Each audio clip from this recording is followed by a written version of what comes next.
We gotta go big or go home. This chapel, your senior class, they put you academic ranking on the front door of the school so everybody could see it. That wasn't good, because guess who delivered the mail over at high school? My daddy delivered the mail that day. He goes, let me take a look at that and see what my only begotten son's ranked over here.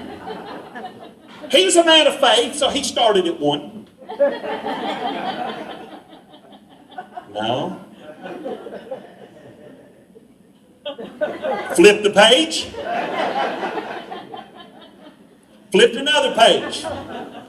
Got down into the meat of the 3rd page, number 72. Richmond Derrick Brock. That night at dinner, said grace. My daddy's prayed the same prayer from the 1960s to about 2020.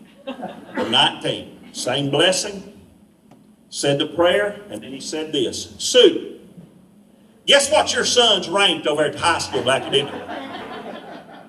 Well, Sue knew it wasn't good because number 1, it's talking about me. And number 2, I was her boy. If it'd been good, it'd been their son. Well, that's my boy. And remember my mama, a sweet lady, she says, oh, Lynn, I don't know. He says, brace yourself. 72.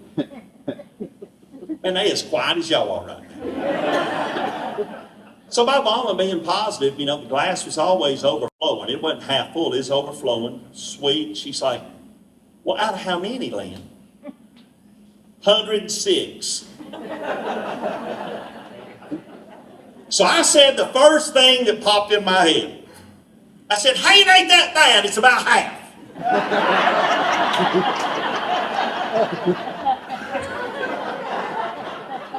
My dad said, boy, 72 ain't even close to half of 106. That right there is why you're 72.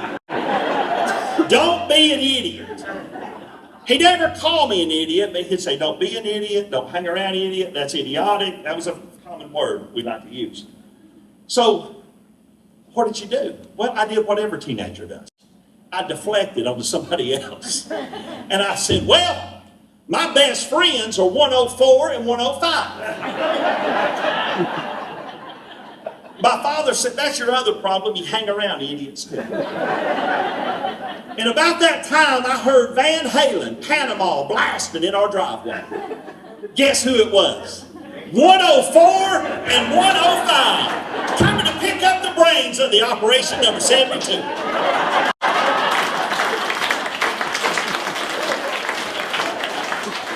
We were headed up there to Brainerd Road to do a little studying. Come on, somebody. The Playlate Club. My dad said, tell them boys to come in the house. My daddy had seen enough of them 2 boys, so I thought, uh-oh, it's on. One of them hollered out, he was driving. He was driving his 1984 red, cherry red Corvette.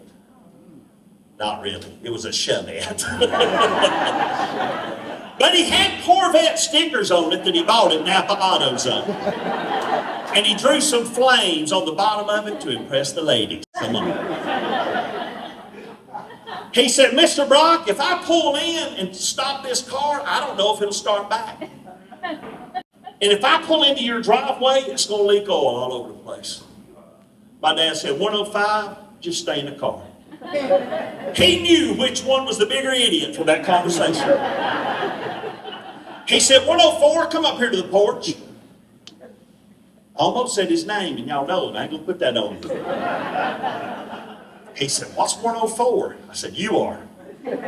What's that mean? I said, you about to find out. My dad said, 104? What are you going to do with your life? What's your plan? Well, Mr. Brock, I'm going to join the military. My father said, which one? He said, the Navy. My daddy said, no, which country? He said, the last thing we need is 104 and 105 being led by 72 fighting for our freedoms.